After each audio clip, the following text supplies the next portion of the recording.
ঈদ উল আজহাকে সামনে রেখে বরিশালে জমে উঠেছে কোরবানির পশুর হাট। এরই মধ্যে আলোচনার কেন্দ্রবিন্দু হয়ে উঠেছে শাহিওয়াল জাতের দুটি বিশাল গরু, রাজা ও বাদশাহ। রাজা কিছুটা চঞ্চল স্বভাবের হলেও বাদশাহ বেশ শান্ত। বিশালদেহী গরু দুটি দেখতে প্রতিদিন ওই ফার্মে ভিড় করছেন উৎসুক জনতা ও ক্রেতারা। শুধুমাত্র গরু দেখতেই নয়, অনেকেই তুলছেন ছবি, কেউ বা আবার ভিডিও করে সামাজিক যোগাযোগ মাধ্যমে শেয়ার করছেন প্রিয়জনদের সাথে। এরা রাজা বাদশা খুবই রাজা আজ থেকে বাদশা খুবই রাগী টাইপের। ওরা সবসময় একসাথে থাকতে পছন্দ করে। একজন আর একজনের সাথে থেকে দূরত্ব নিলে একজন একটু রাগী দেখা যায় যে ওর পাশে ও নাই কেন, এই জন্য খুব রাগ দেখায়। ওর পাশে কেউ গেলে তখন তার প্রতি অনেক রাগ দেখায় যে ওর পাশে কেন বাদশা নাই। ওরা সবসময় একসাথে থাকতে পছন্দ করে। স্থানীয় এক ডেইরি ফার্মে 2 বছর ধরে আদর ও পরিচর্যায় বড় করে তোলা হয়েছে এই দুটি গরু। রাজার দাম হাঁকা হয়েছে 6,30,000 টাকা এবং বাদশার দাম ধরা হয়েছে 5,70,000। প্রতিদিন গরু দুটির পেছনে খরচ হয় প্রায় 1,000 টাকা এবং তাদের সবসময় পশু চিকিৎসকদের তত্ত্বাবধানেও রাখা হয় বলেই জানান ফার্মের ইনচার্জ। প্রতি বছরের মতো এবছরও আমাদের কালেকশনে বড় সাইজের গরু আছে। সেটা আসলে নামকরণ করা হয়েছে রাজা বাদশাহ, যার লাইভ ওয়েটে 700 কেজি প্লাস আছে, দুইটায় 1400 কেজির মতো।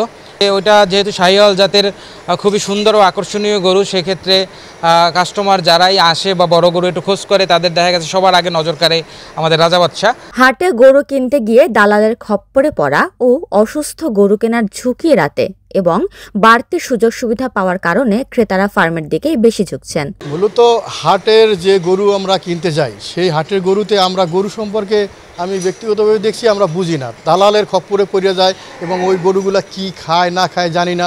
আর এখানে ফার্মে আসছে আমরা দেখছি এনাদের ম্যানেজমেন্ট খুবই সুন্দর, তারা দানাদার খাবার খাওয়ায়, আমাদের খাবার টাবার সব কিছু দেখায় এবং গরু ওয়েট হিসাবে আমরা বুঝতে পারি যে এইটা এত কেজি এত মন মাংস হইবে, সব কিছু আমরা সুন্দরভাবে পাই।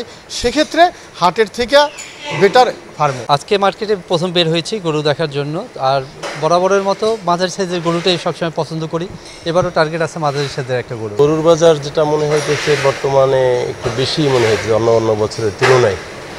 এই তো দেখবো একটু, তারপরে হয়তো যাচাই বাছাই পরে একটু আমরা কেনার চিন্তা করব। প্রাণী সম্পদ অধিদপ্তরের তথ্য মতে বরিশাল বিভাগে এবছর কোরবানিযোগ্য পশুর চাহিদা 3,94,552টা। হাট বসবে প্রায় 350টিরও বেশি।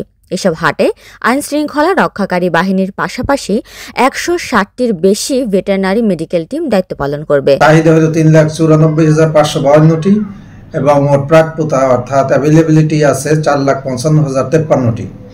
এখানে আমাদের উদ্বৃত্ত আছে 60,495টি। তা আমরা আশা করছি যে আমাদের দেশীয় গরু দ্বারাই লোকালভাবে যে আমরা যে হৃষ্টপুষ্টকরণের সাথে যারা পারিবারিকভাবে এবং খামারিদের মাধ্যমে যে সমস্ত গরু বাছুর আমাদের কোরবানির জন্য প্রস্তুত করা হয়েছে, তাতে আমাদের দেশীয় গরু দ্বারাই আমাদের কোরবানির চাহিদা আমরা পূরণ করতে পারবো। আমরা চাই খামারিরা ভালো একটা মূল্য পাক। খামারিরা যারা গরু পালে তারা কিন্তু অনেক কষ্ট স্বীকার করে, অনেক রিস্ক নিয়ে তারা গরু পালে এবং আমরা চাই তাদের বাজার এবং মূল্য তারা ভালো মূল্য পাক, তবে কোনো কিছু যেন এক্সেস না হয়। উপমা রায়, সোনালী নিউজ।